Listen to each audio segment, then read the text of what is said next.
சொல்லின் முதலிலே, இடையிலே, இறுதியிலோ இயல்பாக இருக்க வேண்டிய ஓர் எழுத்திற்கு வேறொரு எழுத்து இடம்பெற்று அதே பொருள் தருவது இலக்கண போலி எனப்படும். போலி என்னும் சொல் போல இருத்தல் என்பதிலிருந்து தோன்றியது. கூற்று 1 தவறு, 2 சரி. தமிழ்நாட்டில் வனக்கல்லூரி அமைந்துள்ள இடம் எது? மேட்டுப்பாளையம். தமிழ்நாட்டில் வனக்கல்லூரி அமைந்துள்ள இடம் மேட்டுப்பாளையம். தேன்மழை என்ற நூலின் ஆசிரியர் சுரதா.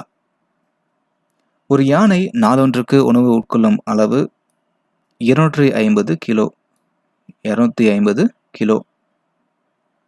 ஜவஹர்லால் நேரு பல்கலைக்கழகம் ஜாதுவுக்கு இந்திய வனமகன் என்னும் பட்டத்தை எப்பொழுது வழங்கியது? 2012. வன்தொடர் குற்றலுறவத்திற்கு எடுத்துக்காட்டு தருக. பாட்டு.